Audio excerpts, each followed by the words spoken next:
नमस्कार साथियों, योग विज्ञान केंद्र में आप सभी का स्वागत है। फिर एक नया और महत्वपूर्ण जानकारियों के साथ। इससे पहले हम लोग 25 अध्यायों तक आज तक हम पूरा कर चुके हैं। जो हम लोग जिस पुस्तक के अध्ययन करने जा रहे हैं उस पुस्तक का नाम है योग दर्शन शास्त्र, प्रथम भाग समाधिपाद।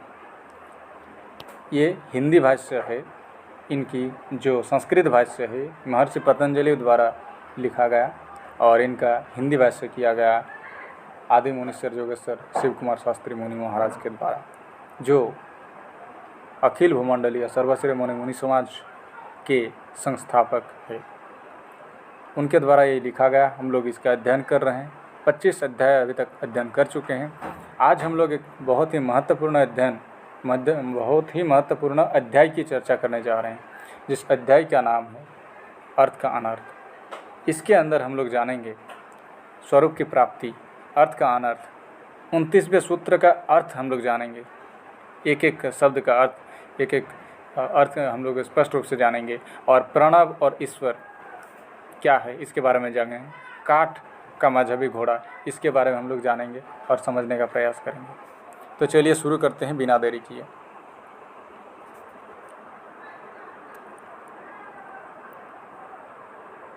इस योग दर्शन शास्त्र के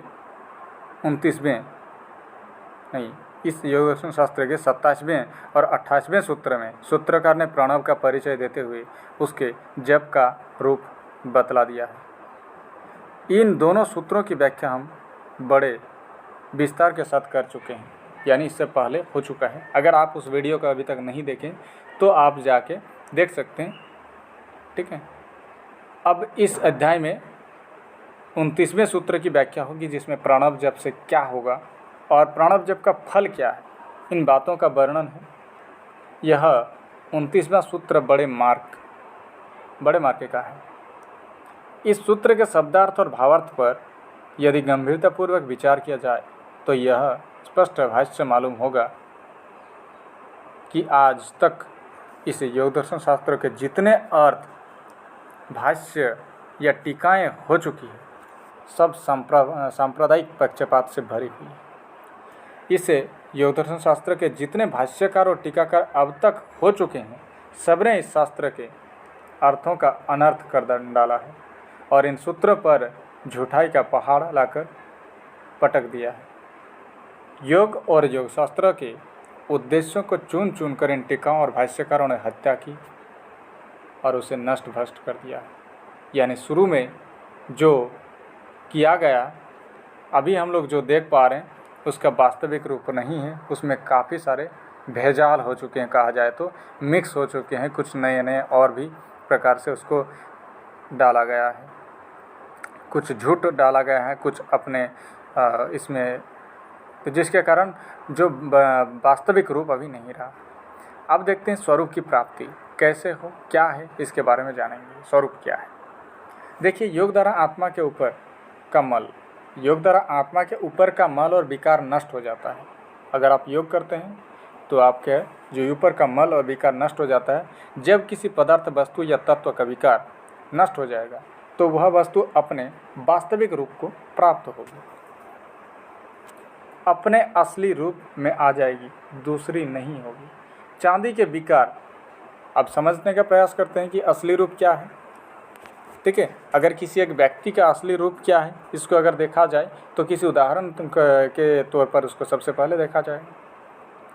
तो समझते हैं सबसे पहले चांदी के विकार, और चांदी के विकार यदि अलग कर दिए जाएं, चांदी के विकार यदि अलग कर दिए जाए तो चांदी सोना नहीं हो जाएगी, बात बिल्कुल सही है, किंतु अपने असली रूप में आ जाएगी, शुद्ध चांदी हो जाएगी। इसी तरह से योग द्वारा आत्मा अपने शुद्ध स्वरूप को प्राप्त होती है और इसी को सूत्रकार ने कहा है तदा द्रष्टु स्वरूपेवस्थानम। ये शुरुआत के जो सूत्र है इसमें हम लोग अध्ययन कर चुके हैं। तब यानी तदा द्रष्टु स्वरूपेवस्थानम, यानी तब दृष्टा, देखने वाला, जो योग कर रहे हैं, जो देखने वाला जो कर रहा है, उन्होंने अपने स्वरूप में स्थित होता है। तब योगी अपने स्वरूप में स्थित होगा। पर इस सूत्र का अर्थ करते हुए तमाम भाष्यकारों ने कहा है कि तब योगी ईश्वर के पास पहुंच जाएगा। ईश्वर की सेवा यही है। यही सबसे बड़ी गलत बात है और यही ढोंग मतलब बहुत ही गलत तरीके से उत्तर इसको किया गया है। अब इसको समझते हैं कि ईश्वर को किसी ने नहीं छोड़ा है, पर इस सूत्र में ईश्वर का गंध तक नहीं है। यही अर्थ का अनर्थ है, क्योंकि आपको जो अर्थ बताया गया वास्तविक अर्थ वो आपका नहीं रहा, क्योंकि बाकी जो टीका और भाष्यकारों ने इसका गलत अर्थ किया है। सच्ची बात यह है कि शुद्धात्मा या महात्मा ही का दूसरा नाम परमात्मा या ईश्वर है, उसका व्यक्तित्व अलग नहीं है। अब समझते हैं जो अर्थ का अनर्थ है किस किस प्रकार से हुआ है, क्या हुआ है, इसके बारे में देखते हैं कि इस तरह से सूत्रकार द्वारा, यानी जिन्होंने इसको लिखा है या सूत्रकार द्वारा, यानी उसके बाद जो इन्होंने टीका किया है, कुछ कमेंट किया है, कुछ उसके बारे में लिखा गया है। प्रणव और प्रणव के जप पर जितने सूत्र लिखे गए हैं उनको खींच खांच कर ईश्वर पर लगा दिया गया है।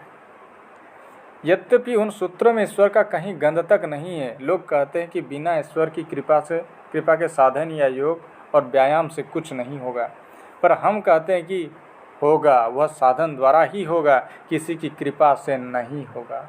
इस चीज़ को समझने की बात है। अखाड़ा और व्यायामशाला के किनारे बैठकर राम राम करने से बल नहीं होता है, समझना पड़ेगा।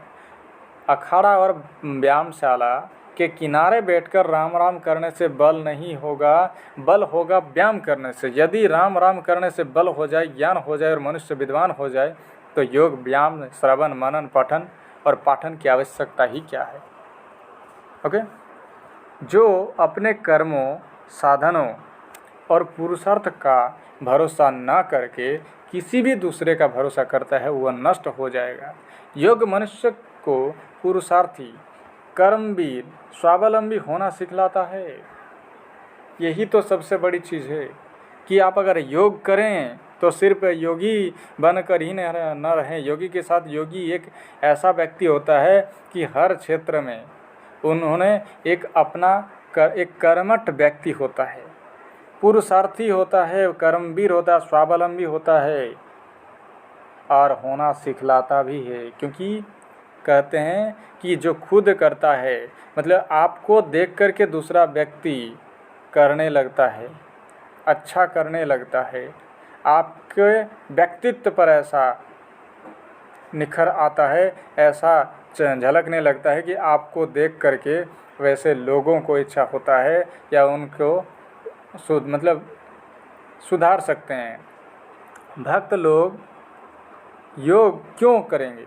अब बात आती है, भक्त लोग योग क्यों करेंगे जब उनका विश्वास यह है कि राम को रिझाकर हम सब कुछ पा जाएंगे। यही कारण है कि ये भक्त लोग योग इत्यादि को छोड़कर राम और कृष्ण की मूर्ति के सामने पागल और नपुंसक की मूर्ति धारण करके नाचते, गाते, रोते और औरतों के समान हाव भाव के दिखलाते हैं। प्रणव को ईश्वर का नाम बतलाते हैं। ईश्वर कहते हैं इसका जप करने से ईश्वर की प्राप्ति होती है। पर इस लेख और अध्याय के पहले 27वें और 28वें सूत्र की व्याख्या करते हुए हम इन बातों का खूब विस्तार के साथ खंडन कर चुके हैं। ये शिव मुनि जी कहते हैं। ठीक है, प्रणव जप का फल मजहबी ईश्वर की प्राप्ति नहीं है। प्रणव जप का फल क्या है, तब इससे क्या होता है, इसी को बतलाने के लिए सूत्रकार ने 29वें सूत्र को लिखा है, जिसकी व्याख्या इस अध्याय में हम करने जा रहे हैं। यह 29वां सूत्र निम्नलिखित प्रकार से है। 29वां सूत्र क्या कहता है, चलिए इसको देखते हैं और समझने का प्रयास करते हैं और इसका वास्तविक अर्थ भी जानेंगे और लोगों ने क्या किया है। तत्प्रत्यक चेत नाधिगमो अम्यंतराया भावस्य। फिर से एक बार देखते हैं। तत्प्रत्यक चेतनाधिगमो अभ्यंतराया भावस्य। 29वां सूत्र, इसको अगर एक एक करके अगर समझने लगे, इसको खंड खंड करके, तब हमें अच्छी तरीके से समझ पाएंगे। शब्दार्थ, शब्द के अर्थ हैं तत्, यानी इससे अर्थात प्रणव के जप से प्रत्येक चेतना वह चेतना जो अलग अलग अपना अस्तित्व रखकर प्रत्येक शरीर में व्याप्त है, अर्थात जीवात्मा या आत्मा की अधिगम मतलब प्राप्ति होती है, साक्षात्कार होती है या ज्ञान होता है, अथवा प्रत्येक चेतना तक प्रणव का जप करने वाले की पहुँच होती है। च मतलब और, अंतराया मतलब रुकावटों, अड़ंगों, अड़चनों, व्याधियों और विघ्न बाधाओं का, अपि मतलब भी, और अभाव मतलब अभाव होता है, अर्थात ये सब नाश को प्राप्त होते हैं। शब्दार्थ हो गया, समझ गए हम लोग इसके एक एक चीज़ को। अगर आपको फिर से देखना है तो इसको पीछे बैक करके आप दे सकते हैं, बैक स्किप करके, ठीक है। ऊपर के शब्दार्थों पर खूब विचार करके और एक एक शब्द का अर्थ समझकर, जानकर सब सूत्रार्थ पर विचार कीजिए। इस सूत्र का सूत्रार्थ और भावार्थ क्या हुआ? कहते हैं कि सूत्रार्थ यह है कि प्रणव के जप से अपनी आत्मा की प्राप्ति होती है, आत्मज्ञान होता है। आत्मानंद, ब्रह्मानंद, आत्मज्ञान और आत्मसुख के मार्ग में जितनी रुकावटें और बाधाएं हैं वह प्रणव जप से टल जाती है। समझ रहे हैं बात को? देखिए, कहते हैं कि प्रणव के जप से अपनी आत्मा की प्राप्ति होती है, आत्मज्ञान होता है। आत्मानंद, ब्रह्मानंद और आत्मज्ञान, आत्मसुख के मार्ग में जितनी रुकावटें और बाधाएं आती है प्रणव के जप से टल जाती है। आप समझ रहे हैं बात को? प्रणव क्यों किया जाना चाहिए? और ये चाहे आप किसी बार, अगर आप दिन में अगर आप एक बार मान लीजिए आप नहीं कर पा रहे हैं पूरी तरह से यह चक्र वेदन साधन, तो प्रणव करना छोड़ें, प्रणव अवश्य करें। योग मार्ग के रोड़े हट जाते हैं, जितनी विघ्न बाधाएं हैं, जितनी व्याधियां हैं, सब प्रणव जप के प्रभाव से नष्ट हो जाती है।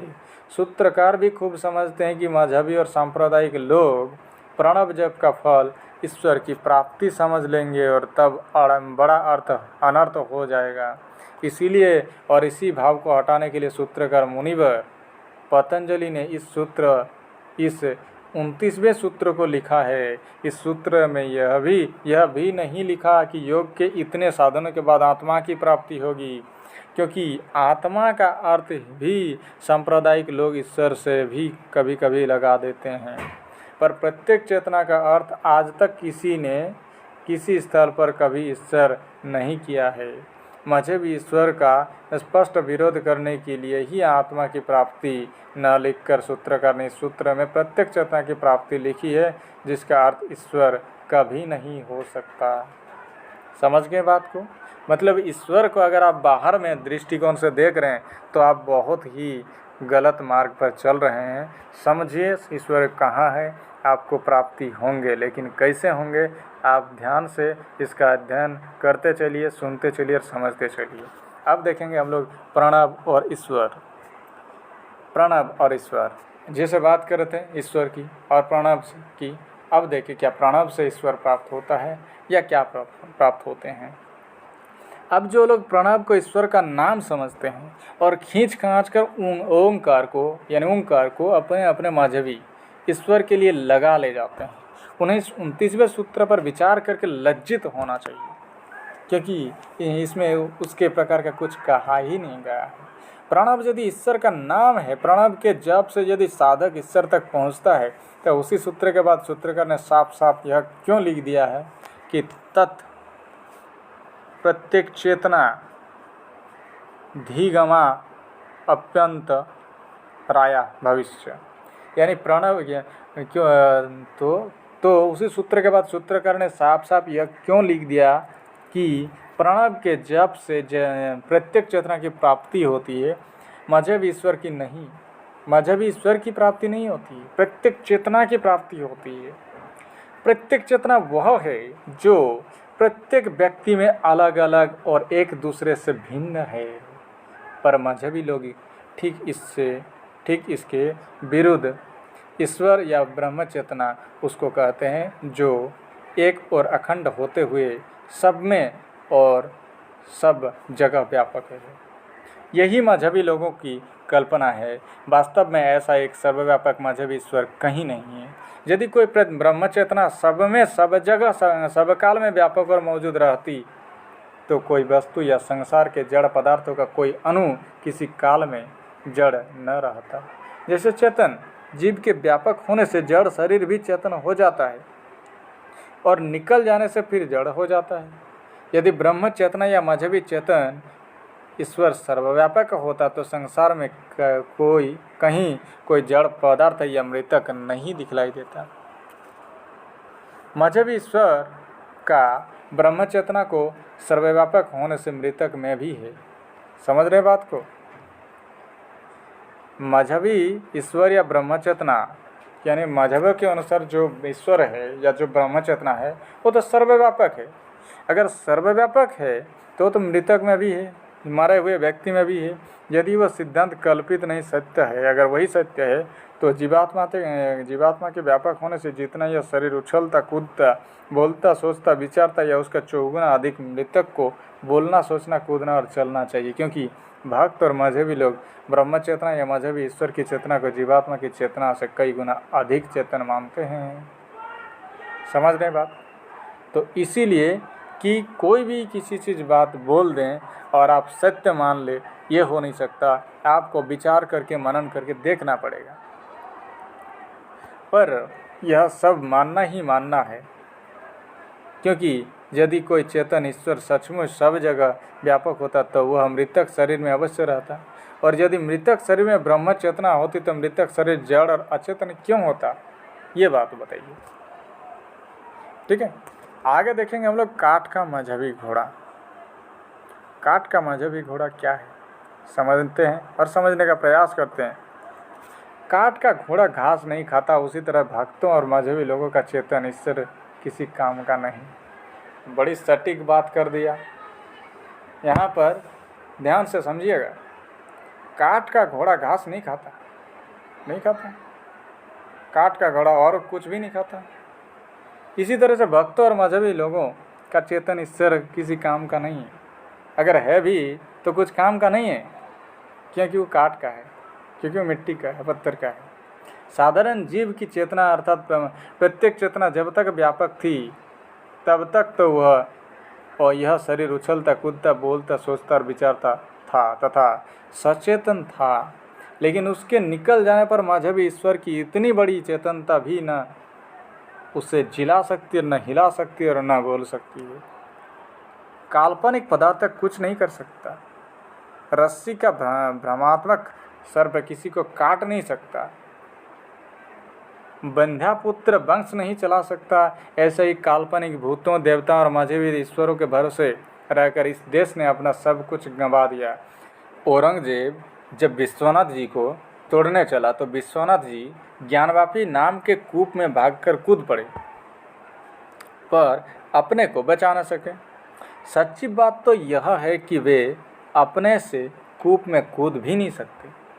किसी भक्त ने उन्हें बचाने के लिए कूप में डाल दिया होगा।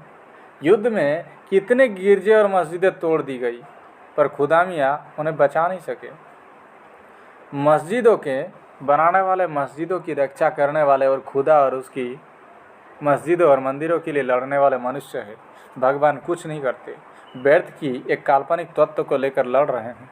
सत्य को धारण करो, अपनी आत्मा का प्रत्येक चेतना को पहचानो, आत्मज्ञान को स्वाध्याय और योग द्वारा जानकर पूर्ण स्वतंत्र, पूर्ण सुखी और जीवन मुक्त हो जाओ। सच्चे गुरु द्वारा जब सच्चा ज्ञान मिल जाएगा तो सब प्रकार के दुख और दौर्बल्य नष्ट हो जाएंगे। स्वाध्याय और साधन को कभी नहीं छोड़ो, पर मजहबी किताबों का पाठ करने से स्वाध्याय नहीं होता। स्वाध्याय मतलब स्व अध्याय, इन दोनों शब्दों के योग से स्वाध्याय बना है। स्व मतलब अपना आप, निज, और अध्याय मतलब अध्ययन करना, अपने आप का अध्ययन करना। स्व यानी आत्मा, आपका वास्तविक स्वरूप आत्मा है। अजर अमर अविनाशी नित्य शाश्वत पुराना है आप।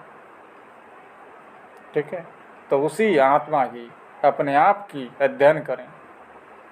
स्व का अर्थ है अपना आप या अपनी आत्मा। जिन ग्रंथों में अपनी आत्मा या प्रत्येक चेतना का वर्णन हो, ऐसे ग्रंथों का पाठ स्वाध्याय है।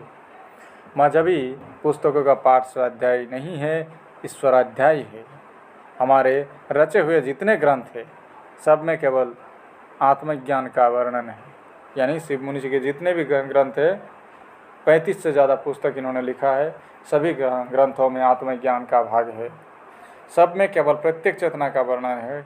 अतः यदि आप इस जीव का या प्रत्येक चेतना का पूर्ण ज्ञान प्राप्त करना चाहते हैं तो साधन का साथ ही साथ नित्य नियम से पवित्र होकर बारी बारी से क्रमशः हमारे रचे हुए ग्रंथों का विचार के साथ पाठ और मनन किया कीजिए और बराबर करते रहिए। यही स्वाध्याय योग है। ठीक है। अगर आप सभी के पास की पुस्तक है तो पुस्तक को अध्ययन करें। पुस्तक है योग दर्शन शास्त्र प्रथम भाग। ठीक है। और अगर चैनल पर पहली बार आ रहे हैं तो इस चैनल को, यूट्यूब चैनल को सब्सक्राइब कर लीजिए ताकि इस प्रकार के और भी अच्छी अच्छी जानकारियाँ योग दर्शन शास्त्र के सभी सीरीज जो अभी चल रहा है, पूरा अध्याय इसी प्रकार से कंप्लीट हो जाएगा। उसके बाद हम लोग शुरू करेंगे इसका द्वितीय भाग। और दोस्तों के साथ शेयर करें, दूसरे को भी आप जगाएं ताकि वास्तविक भगवान इन सारी चीज़ों में अगर डूबे ना रहें, अपना इस प्रकार के अध्यात्म जीवन जो है इसे ग्रहण करें कि इसके वास्तविक अर्थ को समझें, अपना जीवन को सुखी बनाएं। शेयर करें दोस्तों के साथ। हमारे इस प्रकार की वीडियो बनाने के लिए हमें भी मोटिवेशन चाहिए होता है, उसके लिए एक लाइक तो बनता है। ठीक है। और अगर कुछ जानकारी पूछना है तो कमेंट करके बता दीजिएगा। अगर अगले नेक्स्ट वीडियो में हम आप लोग के लिए इसका नेक्स्ट जो अध्याय है उसको लेकर आएंगे। तब तक के लिए आप सभी का बहुत बहुत धन्यवाद। आप सभी मुनिमतियों को मेरा सप्रेम जय जीव। सभी को बहुत बहुत धन्यवाद।